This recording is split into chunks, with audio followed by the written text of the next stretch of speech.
Welcome, everyone, to Fresh Waters Productions, a gaming review channel dedicated to finding the best games outside of the AAA games industry.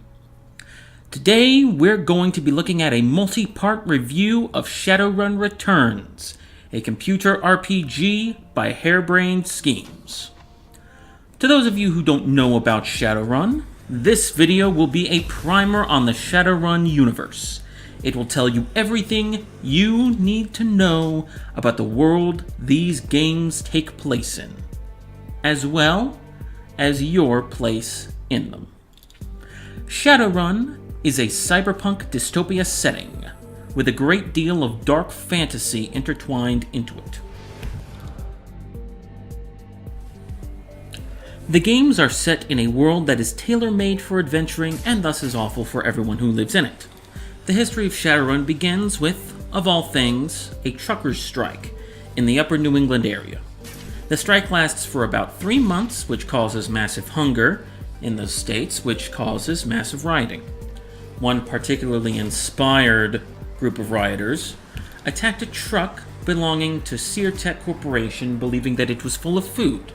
Unfortunately, it was actually full of very dangerous medical waste, and the corporate security assigned to the truck had to kill almost 200 people to avoid the entirety of Staten Island becoming a quarantine zone. The United States Supreme Court vindicates the actions of the Seartech employees, which chooses to concentrate on the more saving lives than ending lives. This, combined with an attack on Shiwase Corporation-owned nuclear power plant, sets the stage for what is known as corporate extraterritoriality, a principle that defines the world that Shadowrun lives in. It is a principle that allows corporations to become their own sovereign states, and corporate land becomes untouchable by national laws.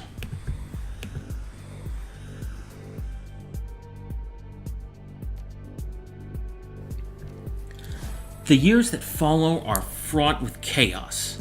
Israel launches a nuclear strike on Libya, New York is hit with an earthquake, and Japan gets into a war with Korea. This last one is important because Korea attempts to launch a deluge of nukes and, luckily, fails. The nukes simply disappear in midair. Japan then overruns Korea and creates the Japanese imperial state. Meanwhile, the US is trying to drill for oil on Indian reservations. Due to the Native Americans' protestations, they are shipped off to literal concentration camps. During this time, some terrorists from the Sovereign American Indian Movement take over a US nuclear silo and launch a single Lone Eagle ICBM at Russia. As with the Korean ICBMs, the Lone Eagle simply disappears. About a week later, Vitus kills 25% of the Earth's population. While the world is still reeling from this mess, people start giving birth to elves and dwarves. There's a substantial backlash, fueled primarily by the chaos of the preceding years. And finally, on December 24th, 2011, the world goes absolutely mad. Dragons are recorded flying over Japan, ley lines in the British Isles start activating for the first time in hundreds of years, and an activist named Daniel Howling Coyote leads a bulletproof group of Native Americans right out of the front gate of the concentration camps into a sandstorm. In an interview with the media, a dragon reveals that the Mayan calendar doomsday predictions were right. All of the stuff going on was a sign that the fifth world had ended, and Earth officially entered the cycle of existence that the Mayans called the sixth world. It is 2012. Magic has returned, or more precisely, reactivated. In reality, countless beings that had lived in the fourth world and were shut away in the fifth were coming back. And the magic in the fifth world that kept the elves and dwarves from manifesting their characteristic features were activated in the sixth world.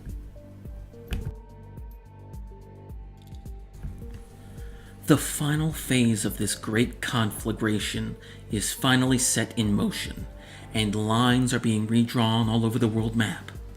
First, Daniel Howling Coyote reappears and declares that the entire western half of the North American continent is now a coalition of nations called the Native American Nations. The US is set to fight against them, but Daniel and a few of his closest allies perform what is to be known as the Great Ghost Dance. It's at this point that people are able to accept that magic is real. Rather than any other ritual dance ever recorded by modern man, the Great Ghost Dance detonates every single volcano in the United States.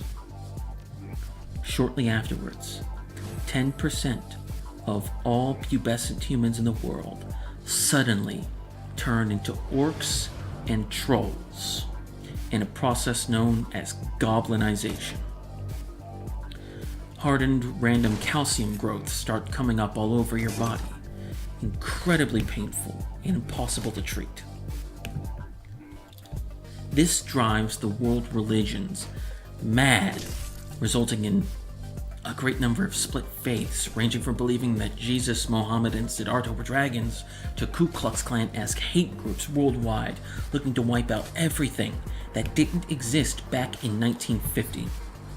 Subsequent race riots cost a great deal of many very confused people their lives, although plenty of individuals also stepped in on the side of the mutants, resulting in large numbers of casualties on all sides and breeding a great deal of bitterness. Within time, many of the old faiths splintered into warring sects or radically reconstructed themselves, with various forms of paganism becoming dominant faiths all over the world.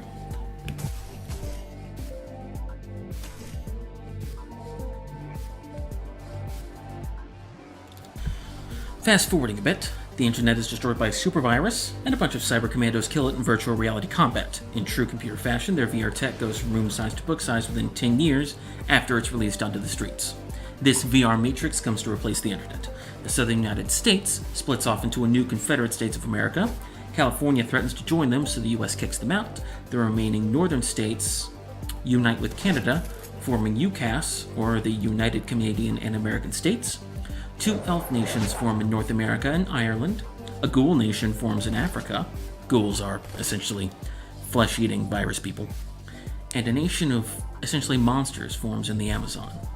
Mexico becomes completely taken over by the Aztechnology megacorporation, which renames itself to Aslan and becomes a hub of horrifically vile magic, known as blood magic.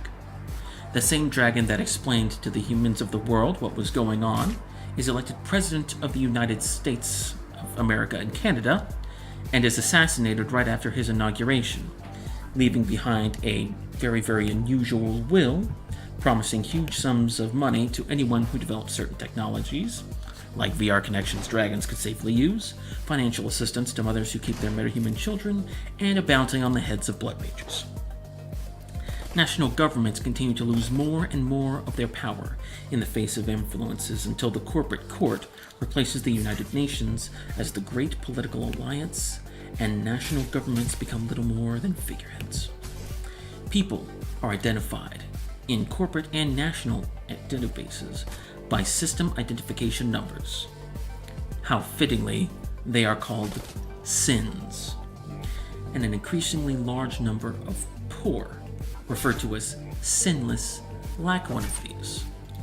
Those who lack these cards also lack the basic human rights that would come with them, but at the same time, they are free from the endless invasive surveillance that being a sinner entails. How fitting. People are increasingly born with an inherent gift for manipulating mana, and magic is as much of everyday life as cars and electricity. And ever since that first Strucker's strike back in 1999, a seedy underclass of professional criminals has been ever so slowly gaining influence and importance in the global stage. They are the ghost operatives of the modern world. Often sinless, they are the freest people in this modern dark age. The invisible movers and shakers of the planet, relied upon by all, from the lowliest gangster to the mightiest corporate executives, to the greatest dragons themselves. They're Shadowrunners, and you're one of them.